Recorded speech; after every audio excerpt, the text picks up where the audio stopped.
Sobra naman Grabe naman kayo. Halos lahat na lang. Sus.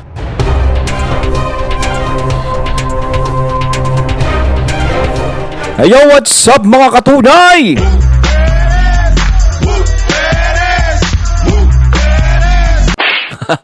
I'm DT and welcome to my channel, Tunay na Kritiko. At meron po tayong panonooring video ngayon. Ito po ay nagmula kay Ders TV. Sa mga hindi pa po nakakabisita sa channel ni Ders TV, bisita na po kayo mga katunay, at kung hindi pa kayo nakakapag-subscribe, subscribe na din po kayo mga katunay kay Ders TV. At syempre, huwag nyo rin po sana kalimutan na mag-subscribe dito sa channel ko sa Tunay na Kritiko sa mga hindi pa nakakapag-subscribe, and click the notification bell para maging updated po kayo sa mga reaction videos na aking ilalabas. At huwag na natin pagtagalin at sabay-sabay na nating panoorin ang laman ng video na hatid sa atin ni Ders TV at bibigyan natin ng reaksyon. Pasok! Hello po sa inyong lahat. Magandang araw po. Kamusta na po kayo? Andito na naman ako, ang inyong lingkod na legit Dower Cards na tagahatid na mga legit na kaganapan tungkol sa TBJ. Kaya kung isa kayo sa hindi pa nakasubscribe sa ating channel, nako, i-click nyo na po ang subscribe at bell button dyan sa baba para pag may mga bago akong balita, ay mano-notify po kayo agad-agad. At bago nga po natin simulan ng balitaan, ay nais ko munang magpasalamat sa inyong lahat sa walang sawa po ninyong pagsuporta at pakikinig dito po sa ating mga daily update. So eto na, at simulan na po natin ang balitaan. Tunahin natin ang ginawang pangalampag sa mga haloshos at sa abogado po ng tape ni Jericho Kalingal. Ayon sa post ni Jericho sa kanyang FB page na binahagi, pinakita niya po na talagang nakikipag-communicate po siya sa tape sa mga haloshos, sa mga big boss ng tape, para magkaroon po sila ng meeting tungkol doon sa EB Happy na kamakailan lamang ay nakuha na po ni Echo sa IPO ang copyright certificate nito. Ayun po, ipapakita ko po sa inyo ang mga screenshot niya na binahagi sa FB page niya na talaga namang kinakalampag niya po ang tape upang maayos ang gusot na ito sa pagitan po nila. Wala naman talagang gusot na hindi po naayos at nadadaan sa magandang usapan. Pero kung si Echo lang po ang magpa-participate at walang isang side, paano maayos ito? Sabi nga po ni Echo sa kanyang live kahapon, iba talaga pag may pera ang kalaban. So shoutout pala kay Echo, at pinakinggan niya po ang update natin kahapon at prinomote niya din po ang YouTube channel natin. So sa pinaabot po na mensahe ni Echo sa tape, ay eto. So unahin nating basahin itong pinaabot niya pong mensahe kay Romeo Haloshos Jr. Sabi po ni Echo, ako po si Jericho Season Kalingal, aka Backlash Echo. Ako po ay nagbabaka sakaling dito sa FB na makahingi po ng inyong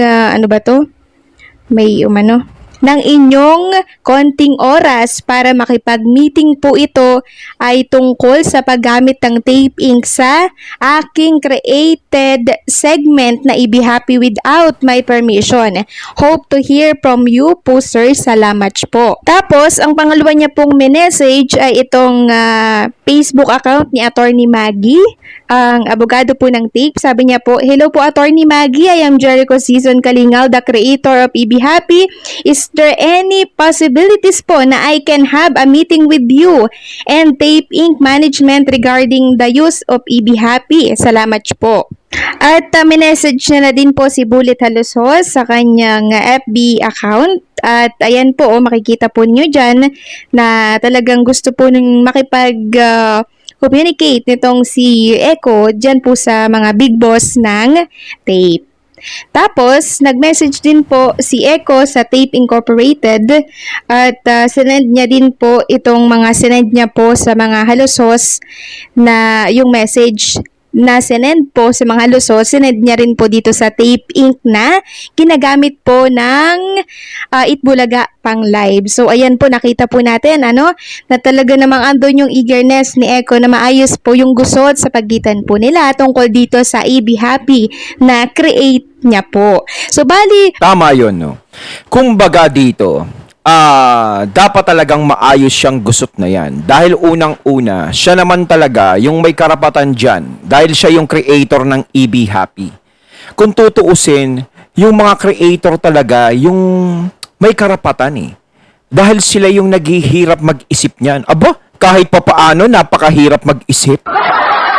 'Di ba? Unang-una, yung gagamitin mo, kailangan, paano kaya kakagatin ng mga tao yung pangalan na maiisip ko? 'Di ba? Lalong-lalo na 'yan. Uri ng segment o title ng isang programa o show. 'Di ba? Kailangan talaga is yung kakagatin ng mga tao. Hindi basta-basta yung magbibigay ka ng title o kahit na ano. Iba pa rin ang pag-iisip ng isang creator.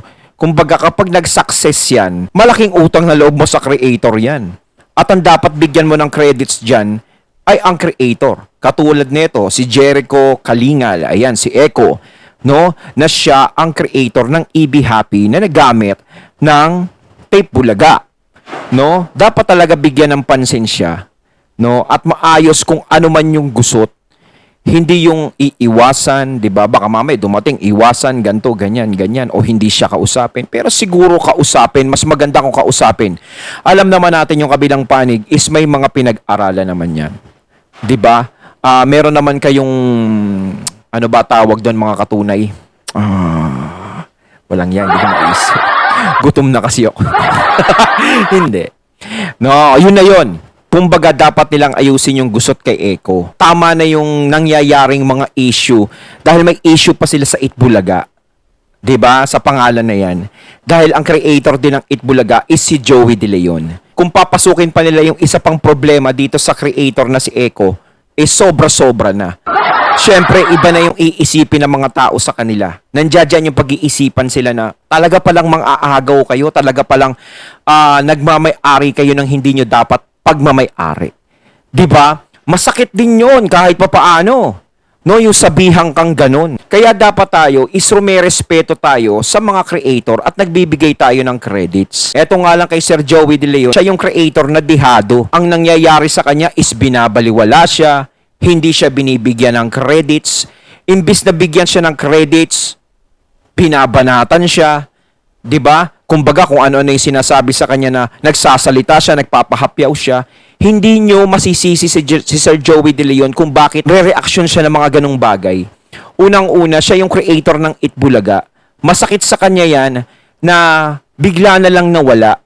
Hindi lang siya basta-basta creator eh. Ilang dekada nilang sinamahan ng Itbulaga. 'Di ba? Hindi lang basta-basta isang taon o 2 taon nilang nakasama yung Itbulaga. Halos napakaraming taon. 'Di ba? Minahal nila ang Itbulaga bukod doon sa ginawang pag-iisip ni Sir Joey De Leon sa pangalang Itbulaga. Kung ako sa inyo, dapat naiintindihan nyo kung ano man ang hinihimutok ni Sir Joey De Leon. Hindi lang pagiging creator niya ng Itbulaga ang pinaglalaban niya.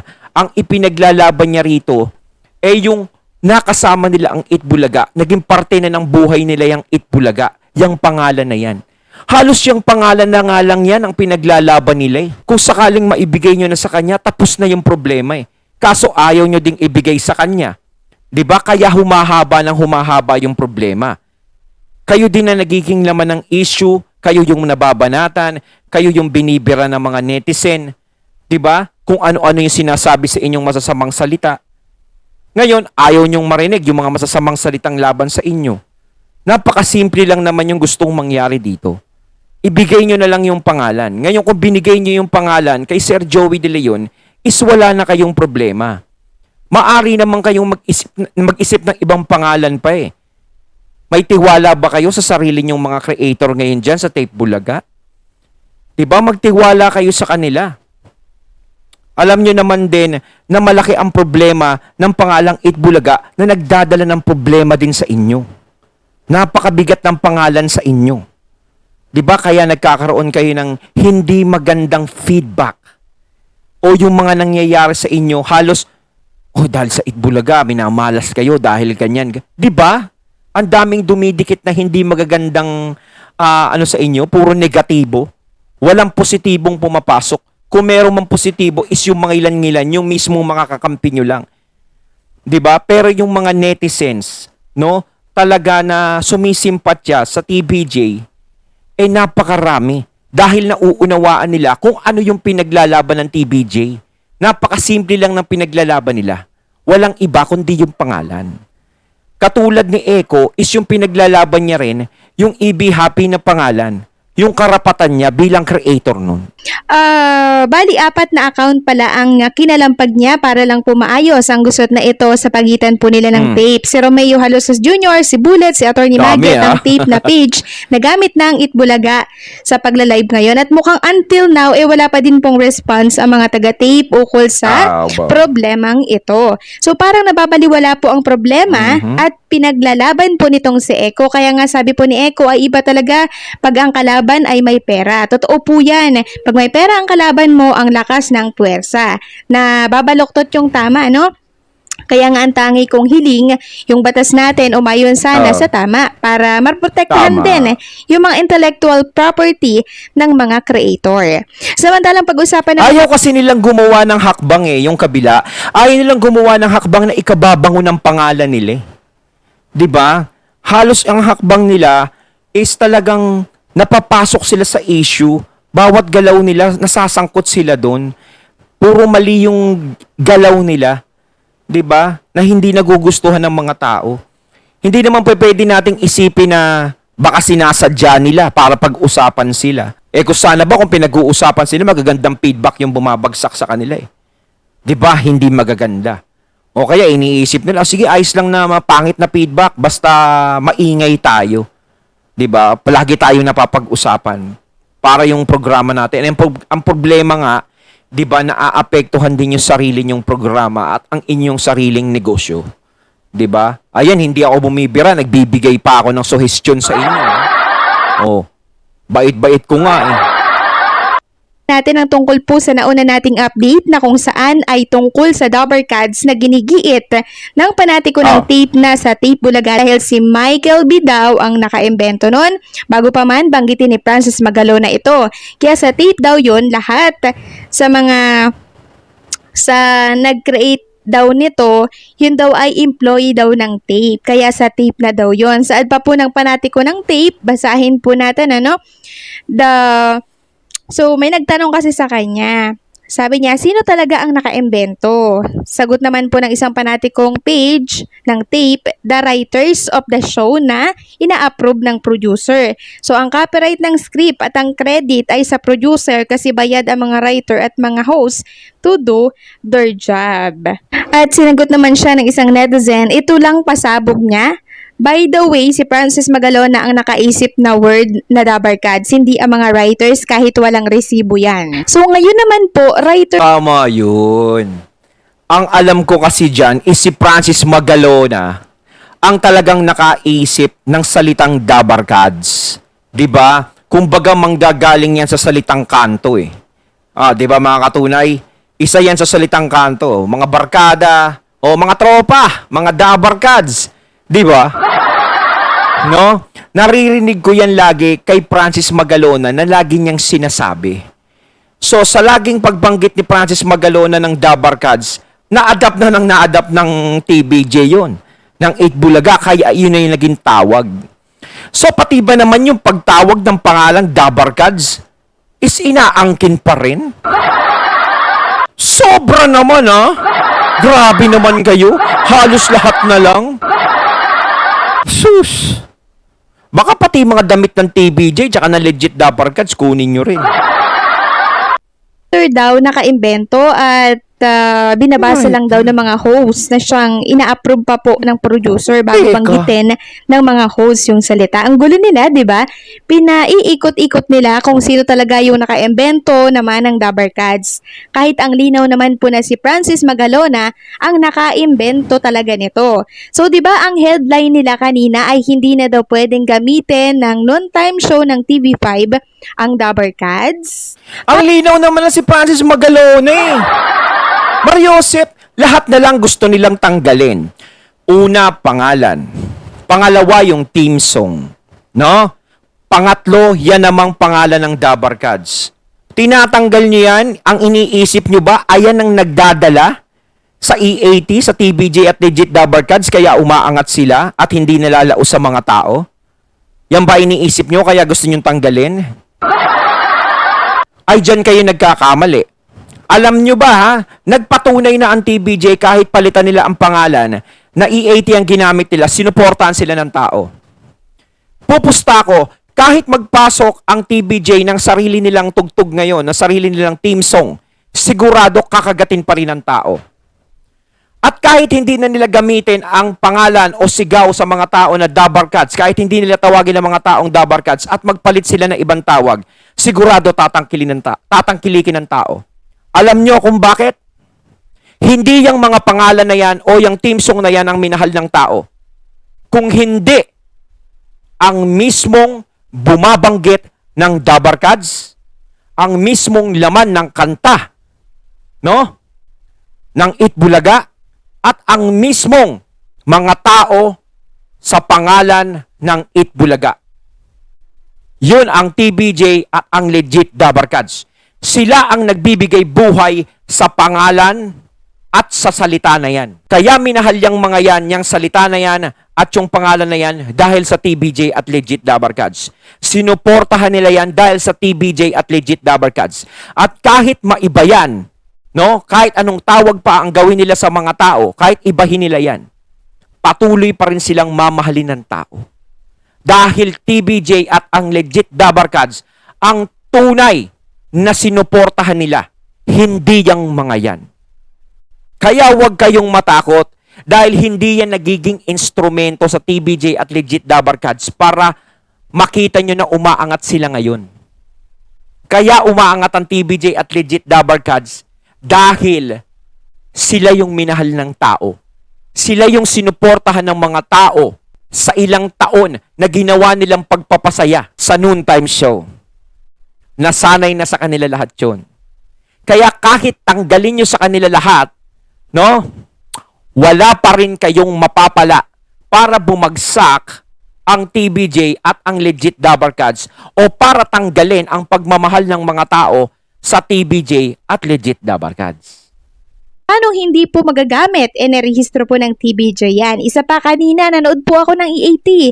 Talagang lantarang sinigaw po ni Tito Zen. Unang bungad pa lang po Dabar Cats. ng show, sinigaw po ni Tito Zen ang salinang Dabar Cats. Isang sampal sa mga panatiko po ng tape na nagsasabing hindi na ito pwedeng gamitin ng noontime show ng TV5. So ano kaya yung masasabi dito ni Tito Zen or ng TBJ sa oras na makarating po sa kanila ito mga pinagkakalat ng tape panatiko? So tatawanan lang sila noon for sure kasi ito mga alipores ng tape, manggagahaman din at lahat po ng pag-aari ng TBJ gustong simutin. Kung sa bagay, yung Itbulaga nga po na ultimong si Joey po. Akala nyo ba? Napaka-obvious na nun ha, pero Sandali, Durs TV. Akala nyo ba matutuwa si Sir Francis Magalona sa ginagawa nila? No? Na pati yung Dabar Cats na salita na yun is angkinin pa nila. Siyempre, alam natin is na mayapa na si Sir Francis.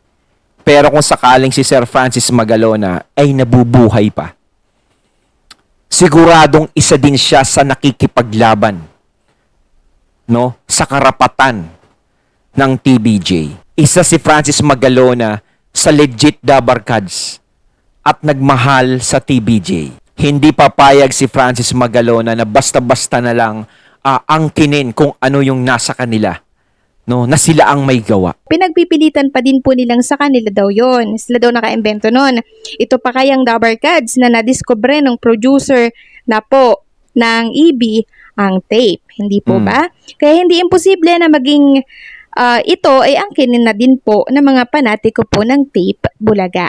So, ang sa akin lang naman, hanggat andyan po yung anino, yung pagkakakilanlan po ng TBJ, talagang patuloy at paulit-ulit po na isisigaw ng mga tao na ang Itbulaga ay sa TBJ hanggat hindi po nila iba yung kanilang title ng show, maging yung kung Dabar Cats man makuha po nila, di ba? Parang ang dating talagang patuloy nilang nilalagay doon yung anino po ng TBJ. Ayun, at ating natunghayan ng video na nagbula kay Durs TV. Ayan, mga katunay ha. Pati yung Dabar Cats ha, binobomba na rin. Ano masasabi nyo dito mga katunay? Paubaya ko na sa inyo yung mga komento dito, no? Para mapag-usapan natin. So once again, I'm BT and I'm out. Peace!